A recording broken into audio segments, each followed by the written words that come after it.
You're on That's Helpful with me, Ed Stott. Welcome if you're new here. Make sure you subscribe so you never miss your weekly dose of self-improvement backed by science. If you've been a member of our little self-improvement club for a little while now, I would really appreciate it if you could leave me a review wherever you're listening so other people can find where we're hanging out. So tell me this, how many times have you referred to yourself as too old or too young for something? Have you blamed your forgetfulness on a senior moment or your sore neck on being over 30? I'll be honest, before I found out about Ashton Applewhite's work, they were comments I made all the time. But remarks like these, as well as a whole host of other behaviours, are acts of ageism, something Ashton calls the last socially sanctioned prejudice, and it's damaging to everyone because guess what? We're all aging. So how can we push back against this discrimination and age positively in a society that's obsessed with youth? Today, that's what we're going to tackle. Ashton is a journalist, pro-aging radical, and the author of This Chair Rocks, a manifesto against anti-aging. Ashton, your work is so cool. Have you always felt this positively about aging? No, certainly not. Oh, God, no. No, I mean, I was as apprehensive as everyone else. I started thinking about it at somewhere in my mid-50s, which is almost, pushing 20 years ago now. But I will confess right up front, I don't have fancy degrees, or I'm not a geriatrician or a gerontologist. I'm just a self-taught, very curious person who also, like you, believes in science and am very, very careful about what I say and what I write to make sure it is backed by data. So to that end, I will take a slight quibble with your charming introduction, positive aging. Go.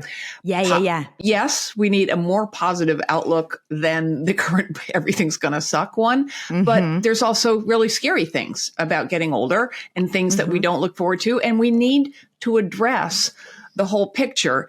But in a nutshell, our fears are so out of proportion to reality, and they are fed us by an ageist and capitalist and sexist culture. So that's why it's so important to learn more, like I did, and learn how many of my fears were baseless or way, way, way out of proportion to reality. Absolutely. And so some of the things that you learned that you talk about are statistics around happiness and statistics around the actual likelihood of getting Alzheimer's. Can you talk me through some of the things that you learned that kind of blew your mind? I mean, I think the scariest thing for most of us is thinking about how our minds and bodies may change as we move through life. And cognitive decline is not inevitable. About 20% of people escape it entirely. Like they never forget the name of the movie they saw last week, which I have already forgotten. But most of us do lose some processing speed, short-term memory, but that's all we lose. That's the thing. You might not be able to remember your goddamn glasses, but buy an extra pair, you will find them. The anxiety that means that you might be getting Alzheimer's makes us more vulnerable to just what we fear. No one knows that rates of Alzheimer's are declining. Google it. I mean, don't take it from me. You can, because I've Googled it and I've looked at the science. But the percentage, I'm sorry to say that I only know the stats for the United States, which is that 1 out of 10 people will get Alzheimer's. That's a lot. It's scary. But it means that 9 out of 10 people do not. Their brains work just fine to the end. And this curve goes way, way up in very late life. So I hope to reach late life, at which point my risk will be greater. But that's an example of our fears being out of proportion to reality. I also learned about this thing called the U-curve of happiness, which shows that most people, the vast majority of people, are happiest in childhood before you have any sense of time or global warming, and in later life, because we get better at rolling with the punches. We get better at living in the moment. We actually enjoy better mental health as a huge generalization than younger people. So It's so cool. It's so cool. Michael Rausch, another brilliant journalist, he wrote a book on the happiness curve. We're actually getting him on the program. Oh, good. And he's fantastic. But he even talks through the fact that as we age, we get better at emotional regulation. We do. We actually genuinely become more wise. There are so many fabulous things to look. Well, some of us. I mean, that I hate to jump on you, but you're clearly taking it in the spirit intended. Just like that is another stereotype. A stereotype can also be benign. As we age, for sure, we get more experience. Some people learn more from experience than others. Lots of older people don't seem to have learned much along the way. So I actually push back against the idea that age equals wisdom, because what we want is an age neutral society, right? We want, and haven't you met that child, like the occasional, like really wise child, and you're like, wow, that 6-year-old knows more than I ever will. So it's really important to respect, to look at the individual, and try and not make assumptions. We are being ageist anytime we make an assumption about someone or a group of people on the basis of how old we think they are. Right. Yeah. And we're being racist if we do it on the basis of their skin color, or sexist if we do it on the basis of their gender. Yeah, absolutely. And you warn against that across all age groups, right? So you say, not one age group is one thing. Don't lump people in together, right? And we aren't better at you can make gross generalizations. It is true that generally speaking, older people are better at emotional regulation. But if you're born a hothead, you don't stop being a hothead. And if you're a calm kid, you stay calm.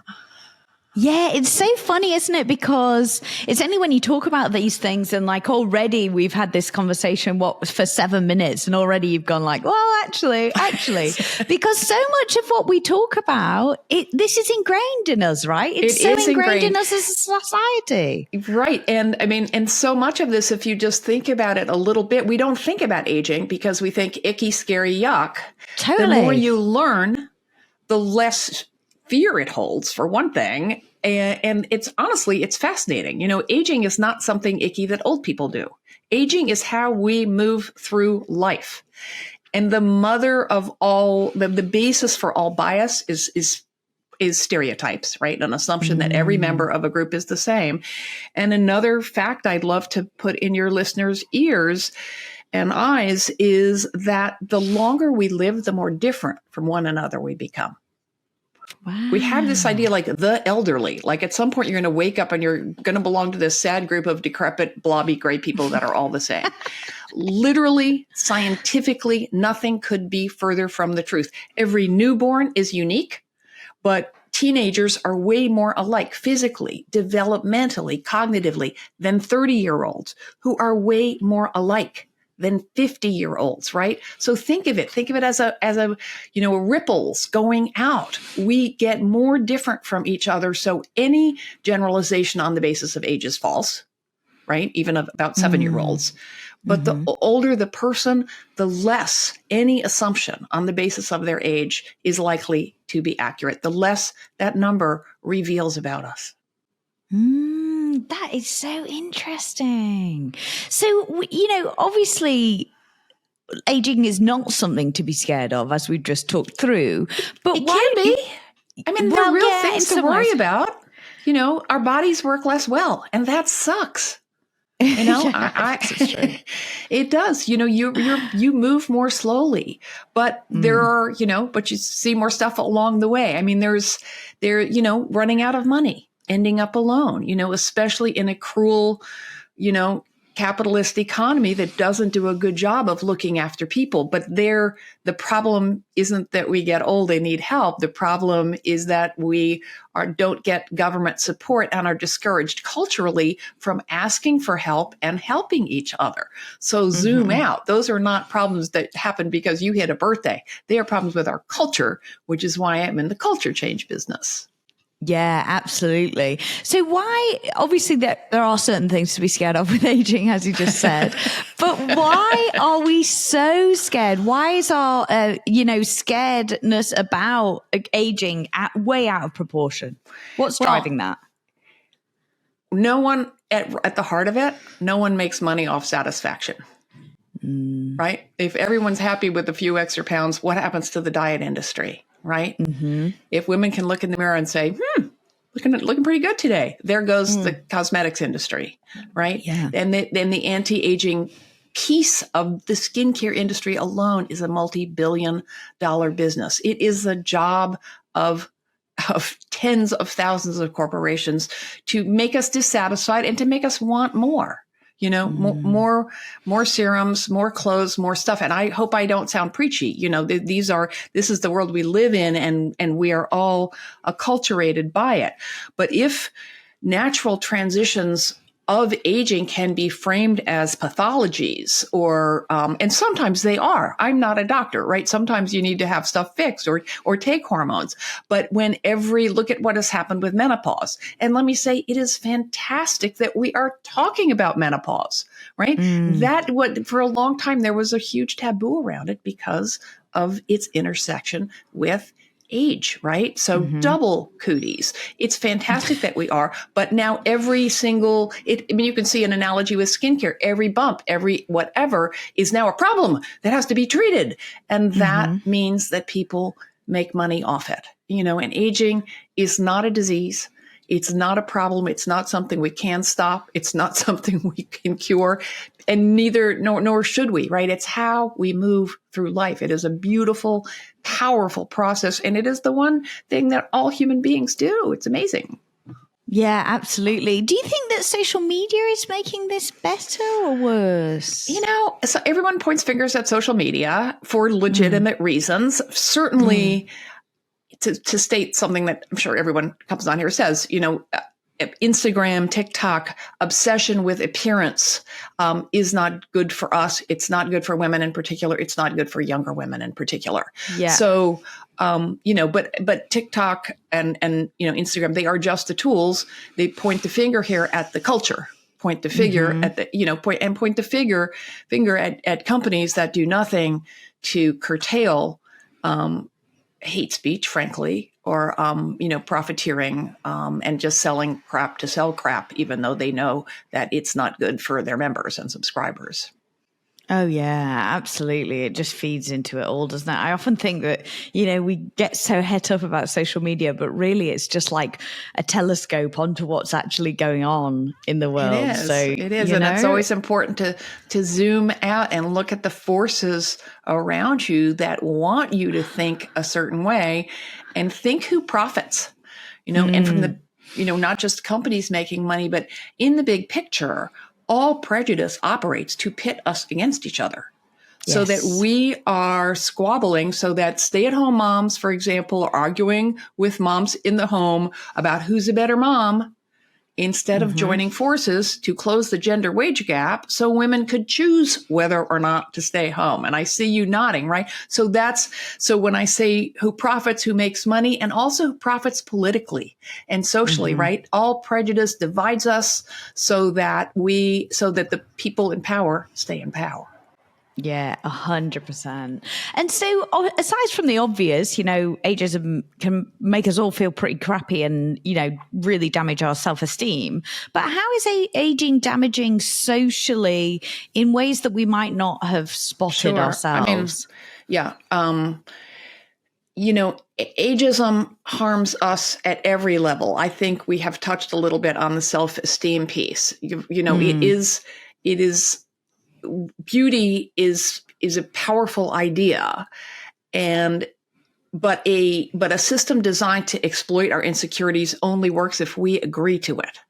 Right. And I know that's easier said than done, but my wrinkles are the map of my life, and it makes me, and giant like banner here, no judgment against anyone who has cosmetic surgery, who uses makeup, I use makeup, whatever. It doesn't matter what I do, Botox, whatever. It is a tough world out there. There are so many voices telling women what to do and what not to do. I am not one of them, right? But when we hear these voices that you are not enough, when I see, what did I just watch the Oscars? And these women who are on TV, their faces don't even move. They're like dolls and they all look alike. And what gives you wrinkles? Smiling gives you wrinkles, but it feels good to smile, and we know it's good for our bodies. So long and winding answer to some of the ways in which ageism is bad for us. Ageism is bad for us because it segregates us from most of humanity. Because if you think the only people that you have stuff in common with are people born around the same age as you are cutting yourself off of most of humanity. And especially in the US, it's very, very age segregated. So one of the most powerful things we can do, and I see this somewhat through a gender lens, is come together at all ages. Women, and just make one significantly older or younger friend, or the next time you have a party, mix it up. It's deliberate. It's awkward. It's a little weird. It feels a little contrived. But if we are only surrounded by people our own age, of course we think, well, this is why I have stuff in common with them. And the same goes, of course, for people who look different from you in other ways. When we mix it up, it's really hard. You may not like that person who's 50 years older than you, but it's not going to be because they're old. It's going to be because you don't like their ideas, right? So I would say that is one of the biggest curses of ageism, is how it divides us and feeds this myth, not only that older and younger people are intrinsically different, but that the interests of the old are pitted against the young. And that's that zero-sum thinking again. Those old people, they're sucking up all the jobs and they should get out of the way. That's not the way the labor market works. It's called the fallacy of the lump of labor. It's a myth. Workers basically want the same things, whether they are younger or older. We want to be respected. We want to have time off. We want to have learning opportunities, etc., whether you have been at the company for 10 minutes or 20 years. Absolutely. And so what are some of the ways in which we might be feeding into that ageism without realizing it? I know, like, competing to stay looking young, obviously, is one of them. But what are some of the other things that we might be doing? Well, this stuff, we are bombarded by negative messages about aging from childhood on, and they become part of our identity unless we stop to challenge them. So we are all brainwashed, and we are all part of the problem, therefore, but by the same token, we are all part of the solution. And it's really important to realize that two things, that all change starts inside with self-awareness, realizing like, oh crap, these ideas are really embedded in my thinking, because most bias is unconscious. We've thought about ageism less than we've thought about other kinds of bias, and we can't challenge something that we're not aware of. So sort of counterintuitively, and it's uncomfortable, is instead of looking for evidence like, oh, that's not me, or I would never think that, look for ways in which you are, because then the minute you do that, then you start to see. The minute you see it in yourself, then it's like letting a genie out of a bottle. It opens a door. You can start to see it in the world around you. And that is comforting. And that is radicalizing. And that is what enables people to say, oh, it's not my bad. This is out in the world. It's a social and economic problem, and we can come together and do something about it. And one of the most powerful ways we can is to come together in groups of all ages. Mix up your social life. At a business meeting, don't make a beeline for people your own age. It's super tempting. We all do it, but don't sit next to at a dinner party. Even those little ways. And another, you mentioned at the beginning, you in your beautiful intro, like how often have you thought like I'm too old or I'm too young for something? Yeah. Think about how you use the words old and young. Because people say, I don't feel old. Well, there isn't a single way old feels. What do you mean by that? Do you mean I don't feel inept? Do you mean I don't feel sexless? Do you mean I don't feel incompetent? Or I feel young? Describe. Because in an ageist world, we have a habit of using young as a placeholder for insert good thing, and old as a placeholder for invisible or incompetent. And I don't know about you, but I have a granddaughter that today's her birthday, from 13 to 14. She's our eldest granddaughter. And I remember when I was 13, it was before the phrase "it sucked" entered the lexicon, but that I was like, this is really awful. It better get better. And it did get better. Yeah. But I felt as ugly, as invisible, as powerless, as miserable then, more than I have ever felt in my life. And that did, I guess, now I can destroy my whole point by pointing out that it's ageist because it's a function of adolescence. But don't sue me. But the point being, think about how you use the words old and young, because that's a real, a tell. If you're older listening to this, this cracks me up, but so many older people, even who work in what I call age land, or who work with older people who are in their 50s, 60s, 70s, are still talking about older people as them. It's like, it's us. You are one of us, right? It's so true, isn't it? And so many people wouldn't go back to being a teenager or in their 20s for anything. Thank you for pointing that out too. I love pointing that out too. People, like, their faces light up and then they go, oh, wait, I have to erase everything I've done. And it's like, yeah, you don't get to just get the new cartilage. And we know, no matter how apprehensive we might be, that that our years are what make us us. The epigraph to my book is a quote by Anne Lamott that the writer, and the various other people have said this in different ways, we contain all the ages we have ever been. A more contemporary reference, Taylor Swift. The premise of her Eras tour is that the Eras, and I love the way she references her age all the damn time. And in pop years, she's ancient already, right? That's ageism. And paired with sexism. But it's she in her work, she makes it clear that who she used to be is part of her now and informing who she intends to become. That's fucking gorgeous. Oh, can I say fucking on your podcast? Of course you can. If it's about Taylor Swift, say what you want. All right. No, of course you can.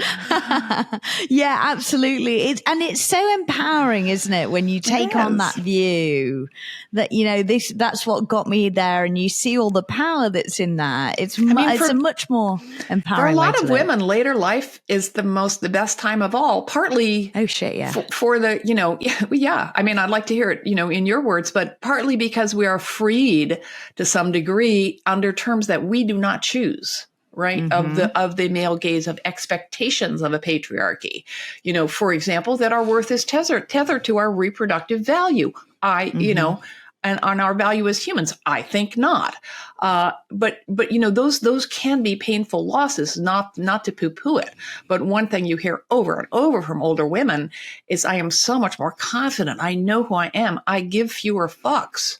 And that is really not to be a jerk, but to feel less encumbered by shoulds and by ways that you feel like you ought to be in the world.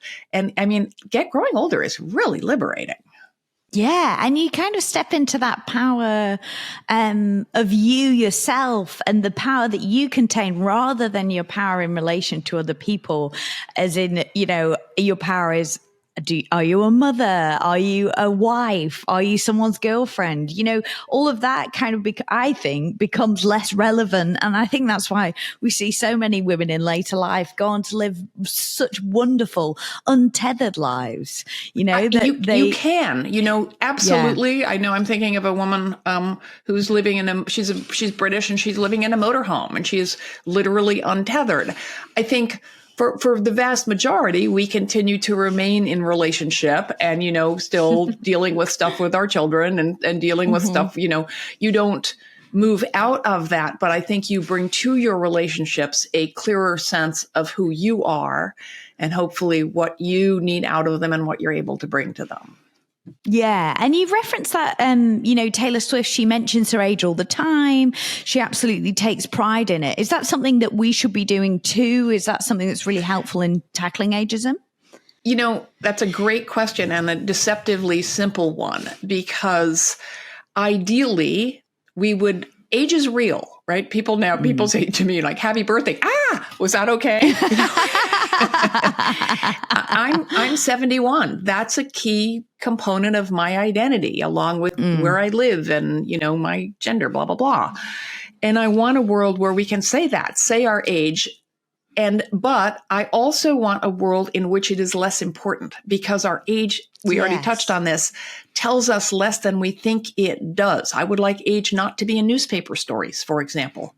unless it's an obituary or a prodigy, because Yeah. it's generally not relevant. So I would like age to be both more commonly put out there in our, I mean, I would like people, I hate when people go, oh, I can't tell you my age, or if you don't, do you mind ask if I me. ask you my age? It's like, well, Yeah. it's not, you're not asking me what kind of underwear I'm wearing, So we should be able to ask and have an answer, but but I do like to say, why do you want to know? Like, well, I am happy to tell you my age, but think for a minute. And this is another exercise for your listeners. What changes in your mind when you have a number, right? Why do we want to know? Because that itch is not our friend. That is the same itch that wants to know what other identifiers about people, like often how much like me is that person, with the assumption that the more like you they are, the easier it will be to form a relationship or sit next to them, which is true to some degree. Familiarity does make things easier, but only when we reach across that do we enrich our lives with people who are different from us. Yeah, see, I do have a lot of friends who are different ages to me. I think mainly because I worked for Radio National for the ABC here for a long time, and that generally is an older workforce, and I love it. You get so much more out of it, like I don't know, I'm pregnant at the moment, so like just at the beginning, and so many of my friends are at the other end of that, like they've got 18-year-olds and that kind of thing.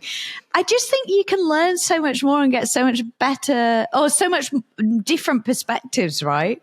I think that's what you want is friends of all ages, of course. Yeah. Because it's always about the individual. But, I think, to have a group of women who meet to talk about this stuff or to talk about anything, but to be with older women is good for younger women, because they see how age is a source of power and confidence. And older women, because we live in a world that is, that devalues older women, although they also devalue, women are never the right age, right? No. It's not about who has it harder, but it is easy for older women to feel resentful. It's both ages feel resentful, like how, and the problem is the society in which we live. It's really important for older women to be reminded how hard it is to be young. Right. And that's because of patriarchy. That's because of the stresses of raising a family. It's because people are stressed in midlife because there's so much going on. So anyway, just to reiterate the point, if you can mix it up with people of all ages, it's hard. You have to be intentional about it. Just like my social cohort is very age mixed. It's still pretty white. Yeah. And I am working to change that, but it is slow and awkward work to do it in an authentic way. So you have to be deliberate about it and maybe put your foot in your mouth, but people understand if you put your foot in your mouth, if your intent is good. Yeah. It doesn't mean you didn't screw up, but it's how you learn, and people absolutely 100% forgive you, and you never make that mistake again. Oh God, no, you don't. So I think so many of us take ageism as just like, that's just the way the world works. Why is that not true? And why can we challenge that? Well, would you say the same about sexism? No, not at all. Yeah. No, these are deeply entrenched systems. To oversimplify, most of the power in the world is in the hands of heterosexual white men. And no one gives up power without a struggle. No. And every time when you start to get somewhere, there is a backlash. And we see in the United States a hideous backlash against fundamental women's rights. But that's because we started to threaten power structures, right? We are no more stuck with age bias than we are stuck with racism and sexism. And the beautiful part of that, it's a very overwhelming idea, but the power part of it is as powerful as the weighted part of it, which is this idea of intersectionality, that all these forms of prejudice are systems that inform and connect each other, right? And that, they can literally almost feel, not literal, but like a weight on you, especially the more marginalized you are, the less straight, the less thin, the less blonde, the less male, the less class privilege you have, it gets harder to have equal crack at opportunity. The flip side, though, is that when we speak out or become a little bit more informed about any form of bias, we chip away at the fear and ignorance that underlie them all. We're not going to get rid of ageism until we get rid of sexism, because ageism is gendered. We've got to tackle racism too. Think how many Black and brown people never get to grow old at all, right? And all these things are interlinked, but that means that it's the opposite of zero sum, that if you are working to make life better for people of color or for women or for older people, it's all one struggle, and you are working against the whole machine. Yeah, absolutely. Absolutely. And that lifts me up. Activism at any scale is intersectional too. Yeah, it's so true. And so, that we've kind of talked about things that we could do personally within ourselves and within our friendship groups to make a difference when it comes to ageism. But as a wider society, the things we can do to push for change in terms of things we buy, those kinds of things, what kind of things should we be focusing on? Well, I think, it depends on what you do and what matters to you. I think we have learned a lot in recent years about, especially in professional spaces, about diversity and equity, about what to do if we witness someone experiencing discrimination or a microaggression in the workplace. Add age as a criterion in your head, as a criterion for diversity. If everyone in the room is the same age, in a meeting or on a team, ask why. Right? Don't we notice now if it's all men? We notice if it's all white. Is it all young? Yeah. Is it all old? There's never a good reason. So simply, in a sense, to hitch age to the intersectional sled is sort of a clumsy metaphor, but bring to bear all the things you have learned. And I think this is more, more accessible in the world, each year. You can bring that same awareness and most of those same skills to the workplace, to your personal life. Would you tolerate a racist quip or a quip at, queerness? Say, if someone says something, say, what do you mean by that? Even if just I feel so old, or you're too old for that. What do you, just in a neutral way, what do you mean by that? Interrogate it in the same way, because stereotypes on the basis of age are just as false, scientifically speaking, and just as harmful as any other kind of stereotypes. And they affect young people too, by the way. Ageism is any judgment on the basis of age. And if you didn't get respected as a teenager, or you found it hard to get promoted in your job or get hired because people assumed that because you were young, you weren't competent or trustworthy, that's ageism too. It harms us all. Yeah, absolutely. It's so interesting, isn't it? I know this is something you've been doing for a long time, so it's not news to you, but to me, it's, everything you say, I'm like, oh my gosh, yeah, that's another thing. Yeah, that's another thing. It's, that's what makes it so interesting. Are everywhere. Yeah, it's fascinating. It's so, really interesting. If you told me 15 years ago I'd be fascinated by aging, I would have said, ew.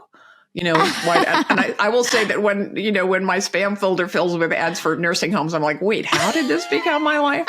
So there's still a little bit, bone strength, or old people doing inspirational things. And I'm like, ooh. Yeah. But honestly, for a generalist like me, and you're a journalist, I don't think you can be a journalist without being a generalist. There is nothing more interesting, because it touches on every aspect of being human, every domain of study. There is nothing to which our progress through life and how we think about that is not relevant. And it just gets more interesting all the time.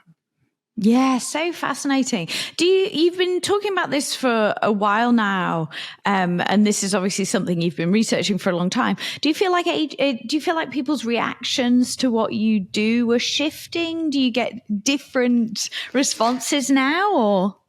I hear new things. It is always changing. It depends a lot on what audience, and the companies that pay me to talk are so diverse. I'm speaking next week for Jaguar Land Rover. This week I did a talk for Kohl's, the department store. It's whoever is ready to hear this, and you could do anything, right? It doesn't matter who you are. It doesn't matter how old you are. It doesn't matter what field you're in. One thing I absolutely noticed, though, is that ageism is on a part of so many more conversations than it used to be. Yes. We are getting somewhere. And also, so that your listeners know, a global movement to raise awareness of ageism is underway around the world.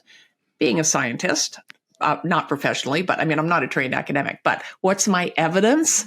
I want your listeners to know about a site called Old School, oldschool.info, the Old School Anti-Ageism Clearinghouse, hundreds of free vetted resources in every format you can imagine, big things, small things, infographics, podcasts, books.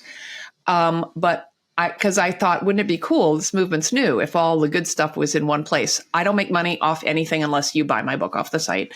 But when we launched in 2018, we didn't have a campaigns section, and now it's one of our fastest growing.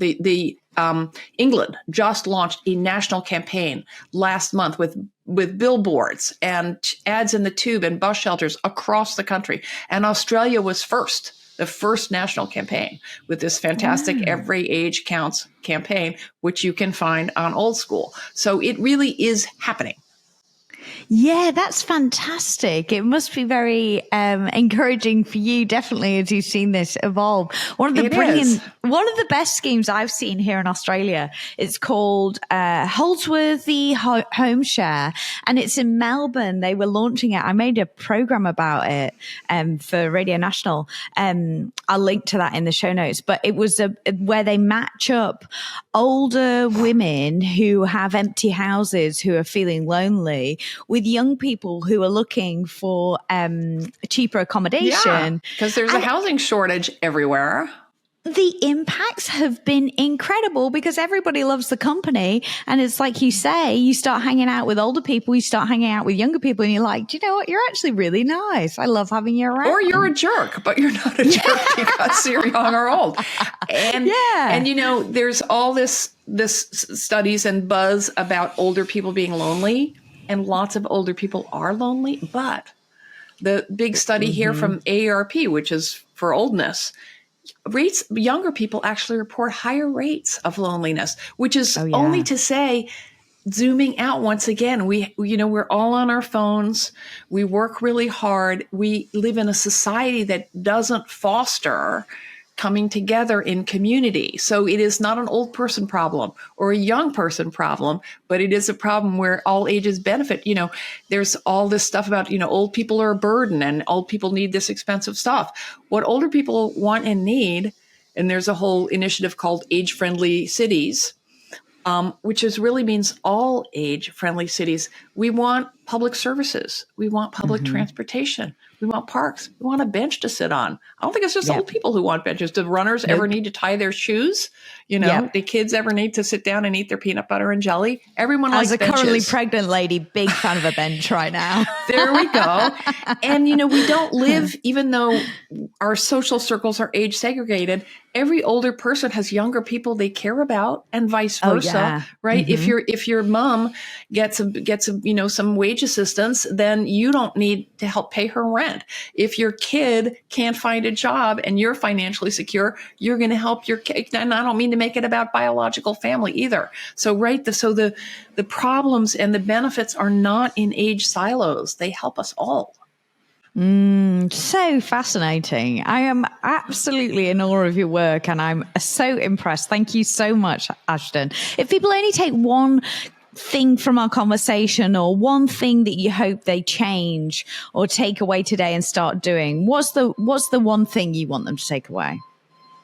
Well, there's a lot, I guess. You can have two if you need. The big picture, I would say be less afraid, except that it is in part my privilege and my position that enables me to say that. And maybe there's a million things you're afraid of that you have a million right to be afraid of. But if you're not running for your life or struggling to pay your bills, if you are, good luck. I hope it gets easier.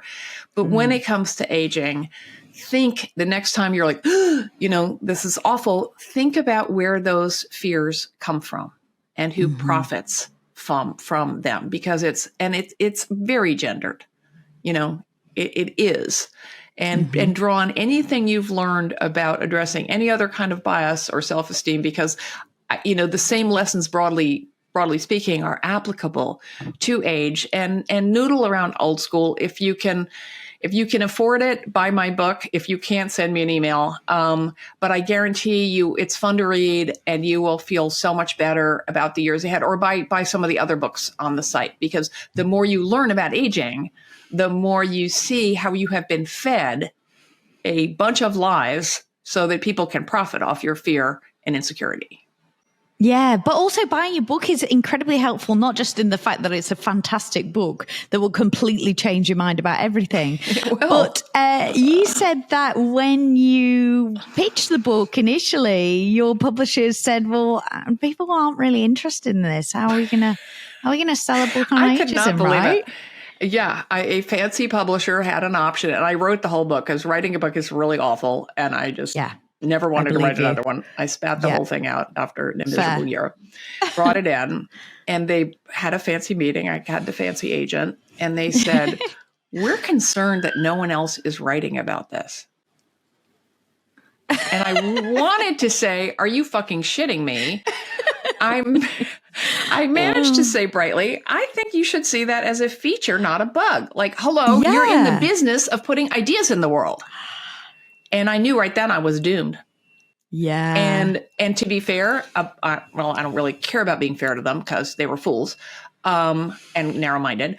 But and they crushed my spirit. And then a million other publishers crushed my spirit.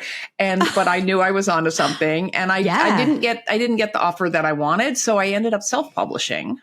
Yeah. With help from my partner, I will say, who has experience in the field. And then 2 years later, sold the rights to a new division of Macmillan. But people are cowardly. And they said, and businesses are, they're risk averse. Everyone wants to be second. No one wants to be first. And, they said, where do we put it in the store? And I'm like, I felt like saying, well, last I checked, that's your job to solve that problem. But think about what I just said, about, Kohl's department store and Jaguar Land Rover. It's true that it could go in the social science. It could go in wellness. It could go in women's rights. It could go in economics. Anyone who is ready to think differently, more open-mindedly about moving through life benefits from this message. And it's hard to tell where you're going to find that person. But I will tell you, there are more and more of us every day. Oh, yeah. I'm so glad you didn't take no for an answer, and you were absolutely right, and you backed yourself. I mean, that's a lesson for us all today as well. Thank you so much, Ashton. I really appreciate it. It's been such a joy to chat. Truly enlightening, and I'm really grateful for your work. Thank you. My pleasure, Ed. Oh, such a joy. Ashton, I will put all Ashton Applewhite's links in the show notes. You're going to find the link to This Chair Rocks, which is a manifesto against anti-aging, which is Ashton's book that she was just talking about. I'll also put the link to Old School in there, so you can go and check out more about this, because I don't know about you, but I've just had my mind blown in terms of how much this affects us and everyone around us. 100%. Go and check this out and get behind it, because it's really important. I'll put all Ashton's details on social media and everything too, so you can keep up with her work as well. Thank you so much for joining me. If you ever enjoyed this episode, if you enjoyed the podcast so far, please leave me a review wherever you're listening. It helps other people to find our little self-improvement club. I'm Ed Stott. I sincerely hope that's helpful.